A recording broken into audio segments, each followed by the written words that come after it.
কই হে বিভূতি, কাজের চাপে যে একেবারে বেঁকে গেছো দেখছি। অফিস তো ছুটি হলো, চলো এবার একটু বেরোনো যাক। অফিসের কাজে এমন ভাবে ডুবেছিলাম যে বেলা গড়িয়ে কখন সন্ধে নেমেছে সে খেয়াল নেই। কিশোরীর কথা শুনে হঠাৎ আমার হুঁশ ফিরল। যা বলেছ কিশোরী, কাজ তো নয় যেন ভূতের ব্যাগার খেটে মরছি। যতই খাটি না কেন কাজ যেন কিছুতেই শেষ হতে চায় না। মাঝে মধ্যে এমন হাঁফিয়ে উঠি যে মনটা খাঁচায় আটকা পাখির মতো হাঁসফাঁস করে। চলো ভাই, আজ বরং একটু তারানাথের কাছে যাওয়া যাক। সেখানে জমিয়ে বসে কিছুক্ষণ গল্পগুজব করে মনটা একটু হালকা হবে। আমারও কিছুদিনের জন্য তারানাথের সঙ্গে দেখা করবার জন্য মনটা আনচান করছিল। কাজের চাপে এত ব্যস্ত ছিলাম যে অনেকদিন তারানাথের সঙ্গে দেখা করা সম্ভব হয়ে ওঠেনি। কিশোরীর কথায় সায় দিয়ে আমি তাকে বললাম, ঠিক বলেছ, অনেক দিন হলো ও পথে যাওয়া হয়নি, চলো তাই যাওয়া যাক। তবে অফিস থেকে বেরিয়ে এসে দেখলাম বাইরের আকাশ ঘোর কালো। কিছুক্ষণ হলো হয়তো ঝিরিঝিরি বৃষ্টি শুরু হয়েছে। মনে হলো আকাশের ওই ঘন নিবিড় অন্ধকার যেন আজ ভারী হয়ে নেমে এসেছে তপ্ত পৃথিবীর বুকে। বৃষ্টি ভেজা ফাঁকা রাস্তায় বেখাপ্পা বাড়িঘরগুলো দেখে মনে হলো যেন নিঝুম অন্ধকারে কালো কালো প্রেতের মতো সেগুলো স্থির হয়ে দাঁড়িয়ে ভিজছে। মাঝে মাঝে দমকা হাওয়ায় কি যেন একটা অলৌকিক সঙ্গীত বেজে চলেছে চারপাশে। শহরের এখানে ওখানে বিচ্ছিন্নভাবে জ্বলতে থাকা কিছু টিমটিমে আলো যেন জোনাকির মতো জ্বলছে আর নিভছে। এরপর একটা প্রায় ফাঁকা ট্রাম ধরে আমরা যখন মটলেনে তারানাথের বাড়ির প্রায় কাছাকাছি এসে পৌঁছে গেছি, ঠিক তখনই হঠাৎ ঝেঁপে বৃষ্টিটা নামে। হঠাৎই শুরু হয়ে গেল ঝোড়ো হাওয়ার তুমুল তাণ্ডব নৃত্য।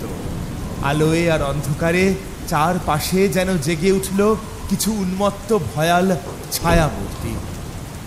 বড় রাস্তা থেকে তাড়াতাড়ি পা চালিয়ে আমরা মটলেনে তারানাথের বাড়ির দিকে এগিয়ে গেলাম। সঙ্গে ছাতা থাকা সত্ত্বেও ঝোড়ো হাওয়ার দাপটে দুজনেই অল্প ভিজে গেলাম। তারানাথের ঘরে পৌঁছে আমরা দেখি খোলা জানলার দিকে উদাস হয়ে তাকিয়ে তিনি বসে বসে সিগারেটের ধোঁয়া ছাড়ছেন। আমাদের দেখে তিনি অল্প হেসে বললেন, এসো এসো ভায়া, আজ তোমাদের কথাই ভাবছিলাম। অনেক দিন হলো কথা হয়নি কি না, তাই ভাবলাম আজ যদি তোমরা আসো তবে একটু জমিয়ে গল্প গাছা করা যাবে।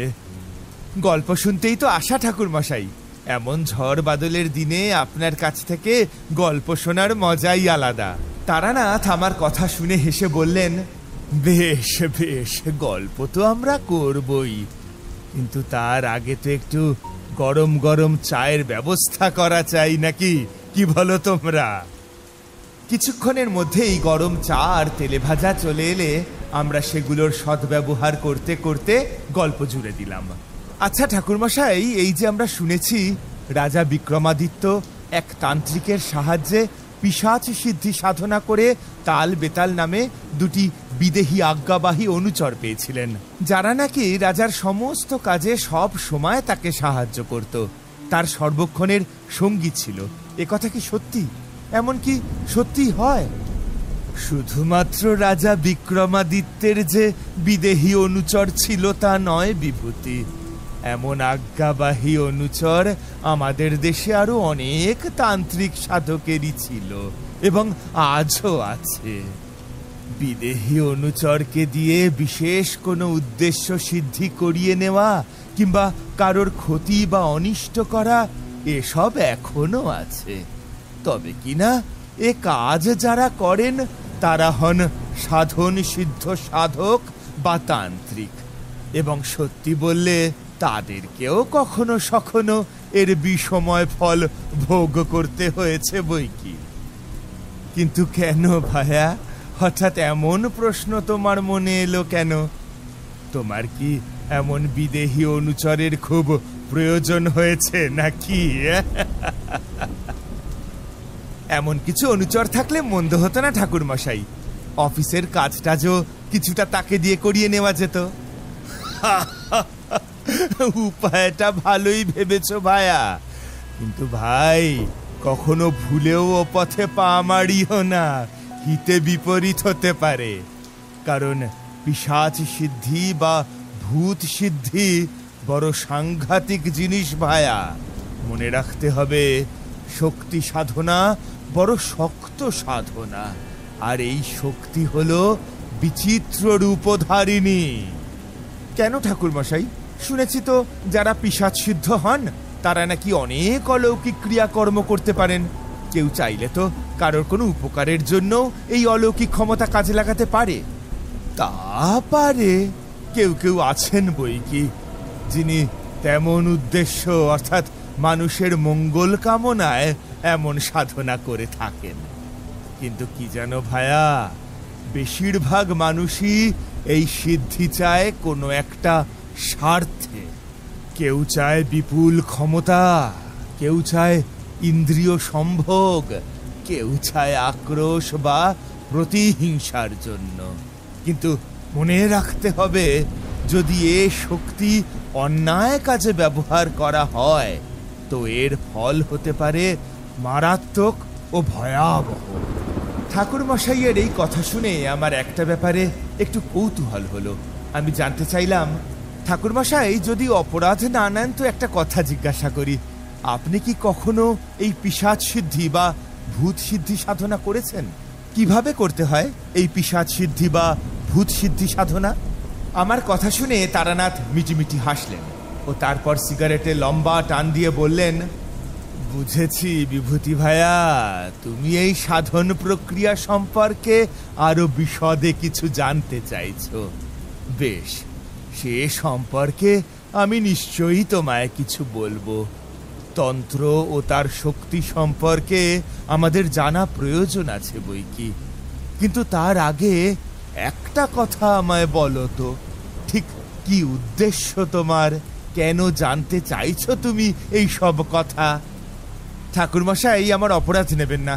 আসলে তন্ত্রমন্ত্র সম্পর্কে ছোটবেলা থেকেই অনেক রকমের অদ্ভুত কথা শুনে আসছি। তন্ত্রশক্তি, সব সাধনা, সাধকের অলৌকিক ক্ষমতা, নানা রকম সিদ্ধি, বানমারা, মরাচালা, এইরকম অনেক কিছুর কথাই ছোটবেলা থেকে শুনছি। কেউ বলেন তন্ত্র ব্ল্যাক ম্যাজিক, কেউ বলেন ভোজবাজি, আবার কেউ কেউ বলেন এ হলো স্রেফ আদিম জাদুবিদ্যা। কিন্তু সব সময় যে এসব কথা বিশ্বাস করতে পেরেছি তা নয়। আজ আপনার কাছ থেকে এসব সম্পর্কে জেনে বুঝে তন্ত্র সাধনা সম্পর্কে আমার ধারণাটা আর একটু পরিষ্কার করে নিতে চাইছি। এটাই আমার এই জিজ্ঞাসার উদ্দেশ্য। ঠিকই বলেছ ভায়া, তন্ত্র সম্পর্কে আমাদের সমাজে সত্য মিথ্যা অনেক কথা ও অনেক ভুল ধারণাই চালু আছে। তার মধ্যে অনেক কথাই নিঃসন্দেহে মিথ্যে, আজগুবি আর অজ্ঞানতা প্রসূত গুজব বলতে পারো। কিন্তু প্রকৃত অর্থে তন্ত্রের বহু অর্থ, আর তন্ত্র শক্তি হলো এক মহাশক্তি। আসলে কিন্তু তন্ত্র হলো আমাদের আধ্যাত্ম জীবনের পথচারী। এ হলো মুক্তি ও পরম শান্তি পথের আলোক দিশারি। আমরা জানি এমন কেউ কেউ আছেন যারা বিভিন্ন আভিচারিক প্রয়োজনে কিংবা নিজস্ব স্বার্থ সিদ্ধির উদ্দেশ্যে বিভিন্ন রকমের তান্ত্রিক অনুষ্ঠান করেন বটে, কিন্তু জানবে তন্ত্র সাধনার জগতে চিরকালই তা নিন্দনীয়। তাই সঠিক গুরুর হাত ধরে সঠিক পথে না চললে তন্ত্র সম্পর্কে সত্য ধারণা হওয়া কখনোই সম্ভব নয়। তাছাড়া তন্ত্র শক্তি সাধনার বস্তু, এ কোনো নিছক কৌতূহলের বিষয় নয়। সেই জন্যই তো আপনার কাছে আসা, যাতে আপনার কাছ থেকে তন্ত্রের প্রকৃত রূপ ও সঠিক তত্ত্বটা জানতে পারি। ঠিকই বলেছ, তন্ত্রের সঠিক লক্ষ্যের দিকে দৃষ্টি রেখেই তন্ত্র সাধনা করা উচিত। আচ্ছা ঠাকুরমশাই, পিশাচ সিদ্ধ সাধনা কেন বিপজ্জনক? এই নিয়ে আপনার কোনো অভিজ্ঞতার গল্পই আজ আমাদের বলুন না, বড্ড জানতে ইচ্ছে করছে। বেশ, শোনো তবে। আজ আমি তোমাদেরকে বেতাল সিদ্ধি বা পিশাচ সিদ্ধি সাধনা সম্পর্কে একটা ছোট্ট ঘটনা শোনাচ্ছি। এ ঘটনা আমার জীবনেরই ঘটনা, ঘটেছিল অনেক অনেক বছর আগে। তারানাথ এরপর একটা সিগারেট ধরিয়ে তার গল্প বলতে শুরু করলেন। তার দৃষ্টি তখন বাইরের জানলার দিকে, কিন্তু আসলে যেন কোন সুদূরের দিকে তাকিয়ে রয়েছেন তিনি। আমরা দুজনে তন্ময় হয়ে শুনতে থাকি তার জীবনের সেই আশ্চর্য কাহিনী। অনেক কাল আগের কথা, আমি তখন আমার গুরুর কাছে দীক্ষা নিয়ে তারই আদেশে বাংলার এক প্রত্যন্ত গ্রামে এক নির্জন শ্মশান ভূমিতে একান্তে তন্ত্রক্রিয়া সাধনা শুরু করেছি। জায়গাটা ছিল খুবই নিরিবিলি। আশেপাশের গ্রামগুলো থেকে বেশ অনেকটা দূরে অবস্থিত এক ছোট্ট নদী পাড়ের এক নির্জন নিরালা জনশূন্য শ্মশান ভূমি। এক পাশে এক বিরাট বড় বড় ঝুড়িওয়ালা বটগাছ, আর কিছু ছড়িয়ে ছিটিয়ে থাকা বাবলা গাছ ও আগাছার এক ঘন জঙ্গল ছাড়া সেখানে আর কিছুই ছিল না। সারাদিন সেখানে আমি একাই আমার সাধনায় মগ্ন থাকতাম। কদাচিৎ কোনো লোকজন সেখানে আসতেন না। কখনো সখনো দু একজন স্থানীয় মানুষ সেখানে আমার কাছে আসতো। তারা সকলেই ছিল সংসারের রোগে তাপে দুঃখে শোকে জর্জরিত আশেপাশের গ্রামের সাধারণ মানুষ। নিরাময়ের আশায় কিংবা সৎ সঙ্গের আশায় তারা মাঝে মধ্যেই আমার কাছে আসা যাওয়া করত। আবার এদের মধ্যেই কেউ কেউ ছিল যারা আসতো বিশেষ কোনো কৌতূহল মেটাতে কিংবা কোনো তান্ত্রিক ক্রিয়াকলাপ দেখবার অথবা শেখবার আশায়। আমি সেখানে একা একা থাকতাম, তাই কখনো সখনো তাদের আসা যাওয়া বা কিছুক্ষণ তাদের সাথে গল্প করে সময় কাটাতে আমার ভালোই লাগতো। তেমনই একদিন এক গভীর রাতে আমি যখন নির্জনে আমার সাধনায় মগ্ন, পাশের গ্রাম থেকে হঠাৎ একটি মানুষ সেখানে এলো। তার নাম ছিল করালি। করালি ছিল পাশের গ্রামের চণ্ডী মন্দিরের এক গৃহী পুরোহিত।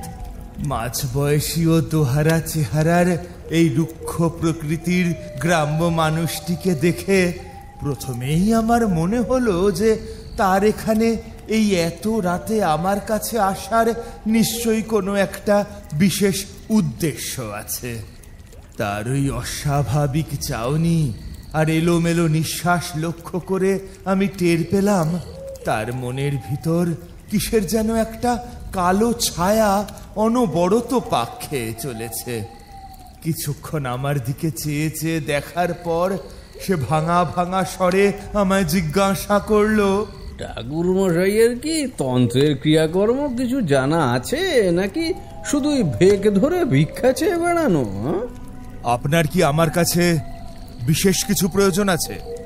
আছে বলেই তো জানতে চাইছি। আপনি মরা চলেছেন কখনো?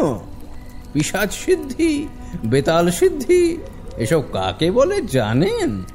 তার প্রশ্ন শুনে আর তার দু চোখের কৌতুকপূর্ণ দৃষ্টি দেখে আমার স্থির বিশ্বাস হয় যে এই পুরোহিত লোকটি তান্ত্রিক ক্রিয়াকর্ম কিছু কিছু শিখে থাকতে পারে, কিন্তু কোনো কিছুতে ভক্তি বা বিশ্বাস তার এক ফোঁটাও নেই।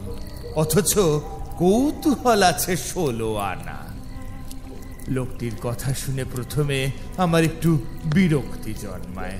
তার ওই উটকো প্রশ্নের উত্তর না দিয়ে উল্টে আমি তাকে জিজ্ঞাসা করি, আপনি নিজে কি এসব বিষয়ে কিছু জানেন? মানে তন্ত্র চর্চা করেছেন কখনো? কিছু কিছু করেছি বলেই তো জানতে চাইছি। গ্রামের লোকে বলে বেড়াচ্ছে আপনি নাকি তন্ত্র শক্তি সম্পন্ন একজন বড় মাপের সাধক মানুষ। হেন সিদ্ধি নেই যা নাকি আপনি লাভ করেননি। কতটা সত্যি কি মিথ্যে সেটা জানতেই আপনার কাছে এসেছি।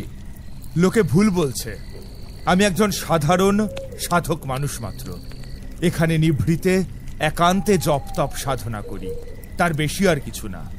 লোকটি আমার উত্তরে কিছুক্ষণ চুপ করে আমার দিকে তাকিয়ে থেকে তারপর ধীরে ধীরে বলল, কিন্তু কিন্তু ঠাকুরমশাই, আমার মনে হয় না লোকে মিছে কথা বলছে।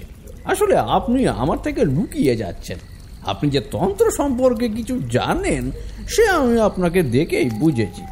মানুষ চিনতে আমার ভুল হয় না। কল্যাণীর অদ্ভুত আচরণ ও উদ্দেশ্যমূলক কথাবার্তা শুনে আমার একটু অস্বস্তি হতে লাগলো। আমি বললাম, কি চান আপনি আমার কাছে? আমি পিশাচ সিদ্ধি সাধনা শিখতে চাই। আপনার সাহায্য চাই এ ব্যাপারে। এ আমার বহুদিনের ইচ্ছে। কি উদ্দেশ্য আপনার? কেন শিখতে চান এসব? আগে মানুষের জন্য ঠাকুরমশাই। দেখছেন না আমাদের চারপাশে কত মানুষ কত রকমের দুঃখ কষ্টে জ্বালায় যন্ত্রণায় ভুগছে। তাদের মন কষ্টে জ্বলে পুড়ে মরছে, রোগের যন্ত্রণায় কষ্ট পাচ্ছে। এসব দেখে কি শান্ত থাকা যায়? আমি এর নিরাময় চাই ঠাকুরমশাই। তন্ত্রশক্তি যদি এইসব মানুষের কোনো কাজেই না লাগে তবে আর এ বিদ্যা শিখে কি লাভ হলো? হ্যাঁ, দয়া করে আমাকে সাহায্য করুন ঠাকুরমশাই। আমি লোক সাধারণের মঙ্গলের উদ্দেশ্যেই একথা বলছি।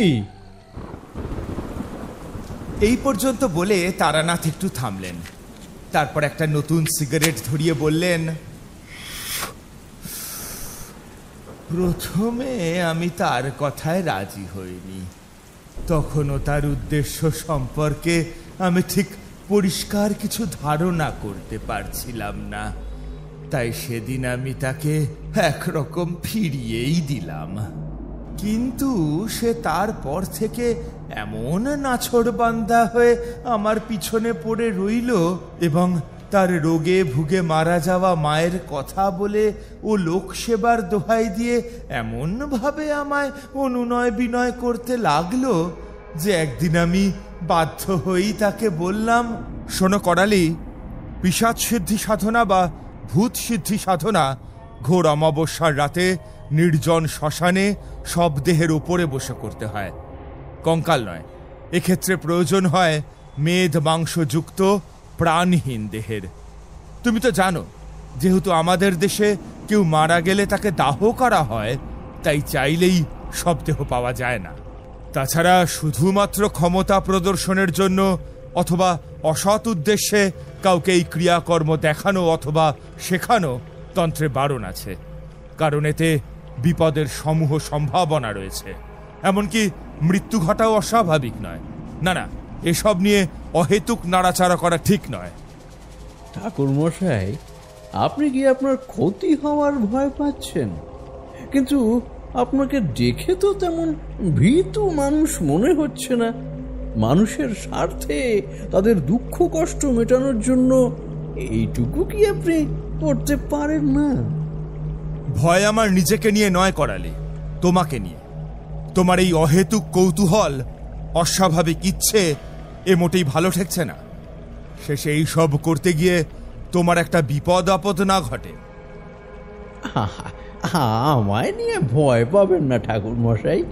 এই দুনিয়ায় করালি কোনো কিছুকে ভয় পায় না।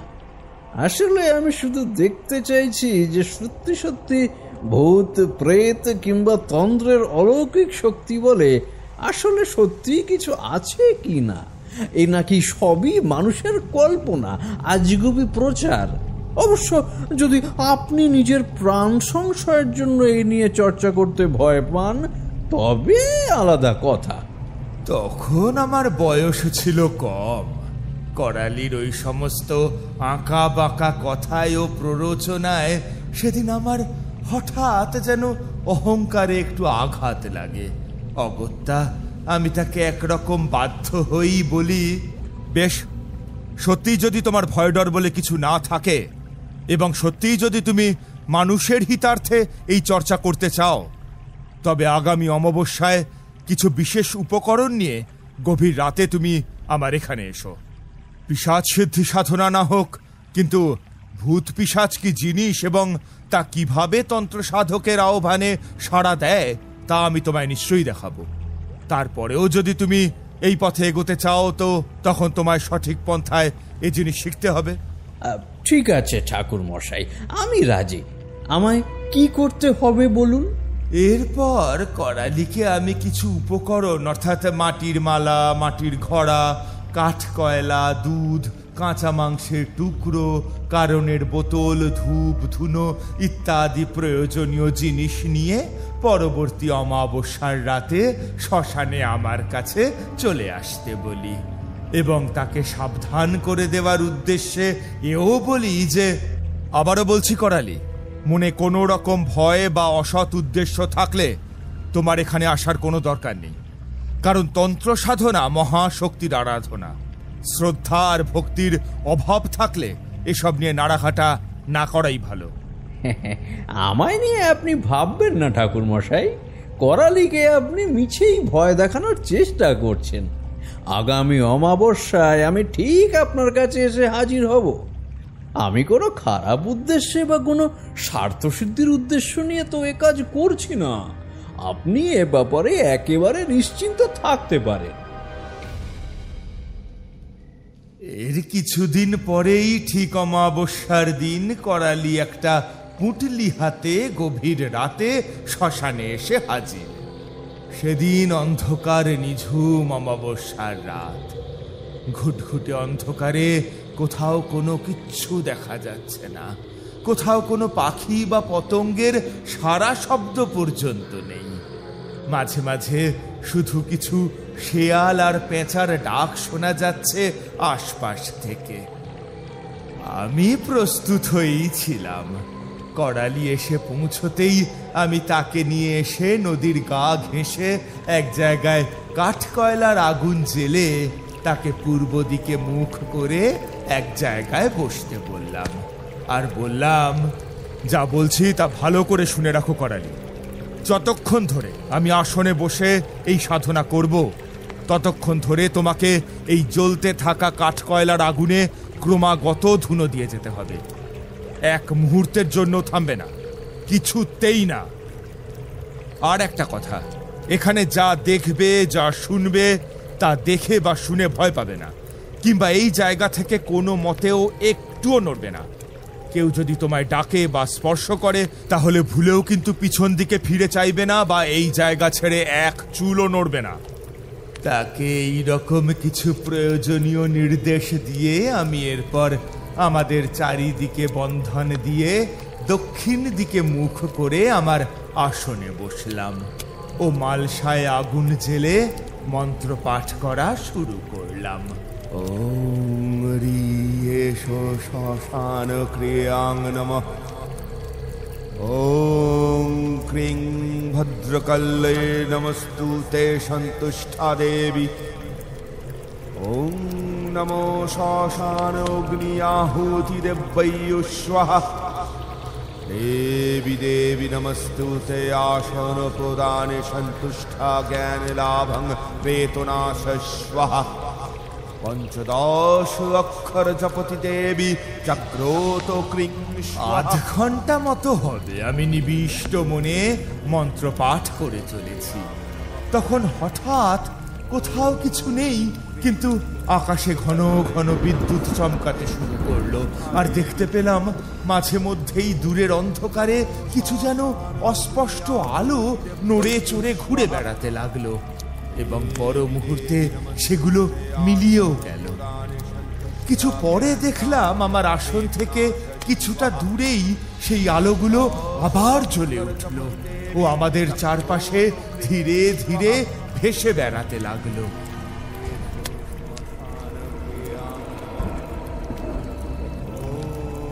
মন্ত্রপাঠ করতে করতেই আমি টের পেলাম কিছু একটা সেখানে আমাদের আশেপাশে উপস্থিত হয়েছে।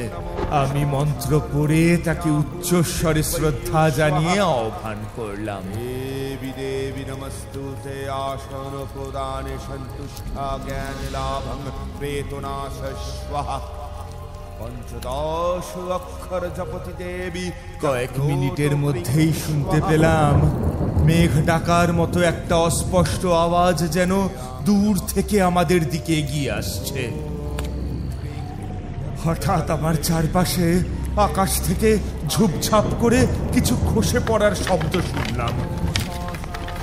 তাকিয়ে দেখলাম ছোট বড় নানান মাপের মানুষের হাড়ের টুকরো। আমাদের চারপাশে সেগুলো ঝরে পড়তে লাগলো টুকটাক করে। তারপর হাড়ের সাথে সাথে ফোঁটা ফোঁটা তরল রক্ত ঝরতে লাগলো আকাশ থেকে।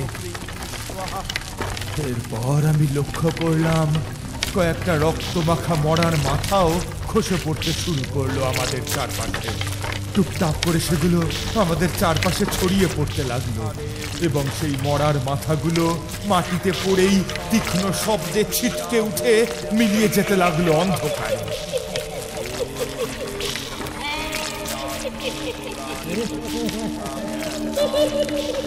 সব দেখে শুনে করালি যেন একটু নড়ে চড়ে বসল।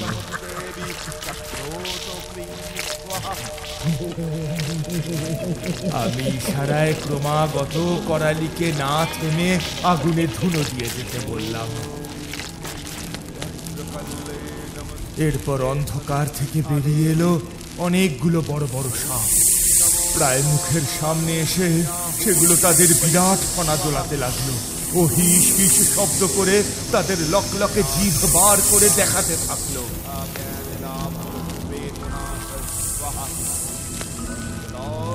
এরপর কিছুক্ষণের মধ্যে সামনের অন্ধকার ভেদ করে বিশ্রী জান্তব আওয়াজ করতে করতে আমাদের দিকে এগিয়ে এলো এক ভয়ঙ্কর কদাকার জন্তু।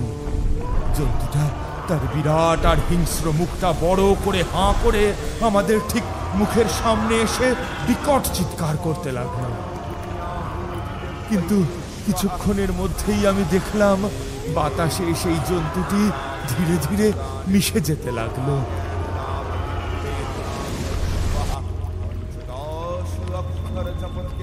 এরপর আমাদের ঠিক পিছন দিকে শুরু হলো বিচিত্র রকমের ভয়াল ভয়ঙ্কর শব্দ।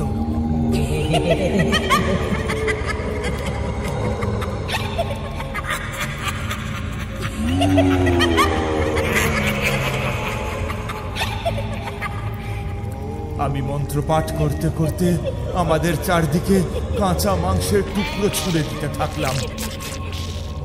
শুনতে পেলাম কারা যেন ভারী ভারী পা ফেলে ধীরে ধীরে এগিয়ে আসছে আমাদের দিকে। কিছুক্ষণের মধ্যেই দেখা গেল সামনের অন্ধকার থেকে বেরিয়ে এলো দুটি ভয়াল ভয়ঙ্কর পিশাচ মূর্তি। তারা এগিয়ে এসে দাঁড়ালো ঠিক আমার সামনেটায়। তারপর আমার দিকে চেয়ে তারা দাঁত বার করে রোষে ও বিদ্বেষ মাখানো ক্রূর হাসি হাসতে থাকলো।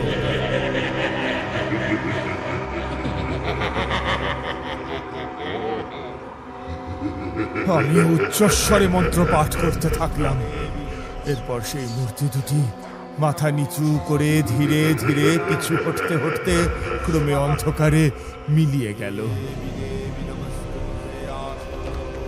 হঠাৎ যেন সামনের অন্ধকার ভেঙে সামান্য আলোর আভাস দেখা গেল, আর তখনই বিকট শব্দ করে আমাদের সামনে মাটি ফেটে দুভাগ হয়ে গেল, আর সেখান থেকে বেরিয়ে এলো সাক্ষাৎ পিশাচের মতো দেখতে তিনটি উলঙ্গ ভয়ঙ্কর মূর্তি। কালো কুচকুচে তাদের গায়ের রং, লম্বা লম্বা মাথার চুল, চোখগুলো আগুনের ভাটার মতো দপদপ করে চলছে। তাদের হাতে বিকট কাঁটার মুগুর। আমার মন্ত্র পাঠের সাথে সাথে তারা মাথা দোলাতে লাগলো আর দুলে দুলে আমাদেরকে ঘিরে ঘুরতে লাগলো। আমি আরো উচ্চ কণ্ঠে মন্ত্র পাঠ করে যেতে লাগলাম।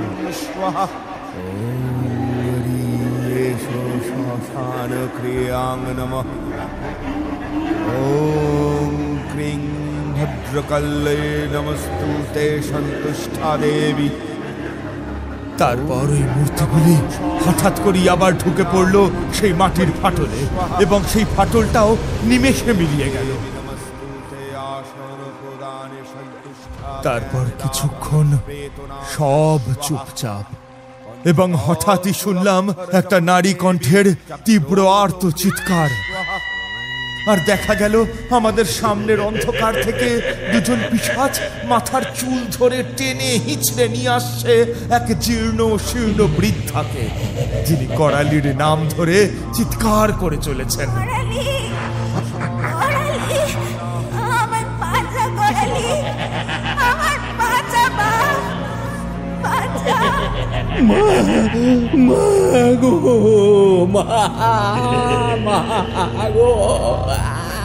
এই ভয়ানক দৃশ্য দেখেই করালি মা মা বলে আর্তনাদ করে উঠল।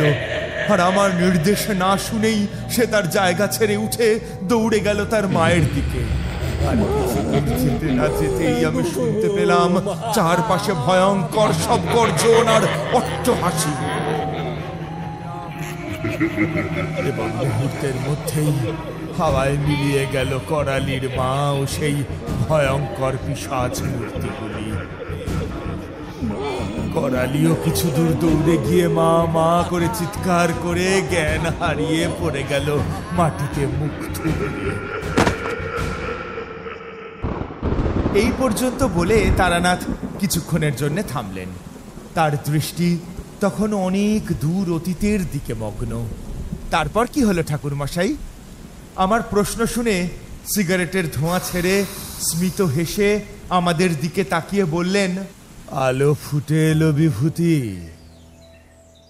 অন্ধকার কেটে তারপর ধীরে ধীরে জবা কুসুমের মতো আলো ফুটে উঠল দিগন্তে। আর করালি, তার কি হলো? না, করালির সেদিন বিশেষ কিছু ক্ষতি হয়নি, কিন্তু শিক্ষা একটা হয়েছে ঠিকই।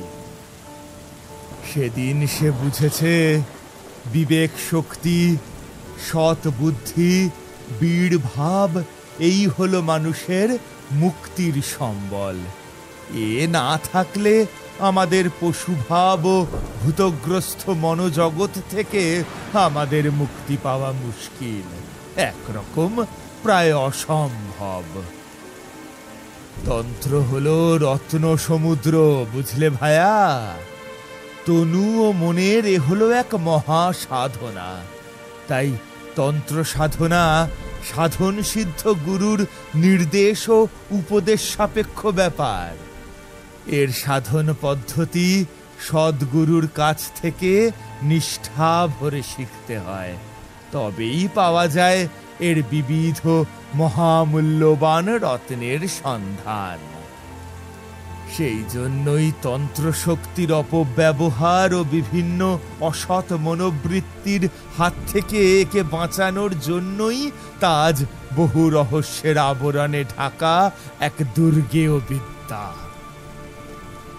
আসলে শরীরকে নিরোগ করে তোলা এবং মনকে শুদ্ধ সতেজ করে তোলা ও জ্ঞানের বিস্তারই হলো তন্ত্রের প্রকৃত লক্ষ্য।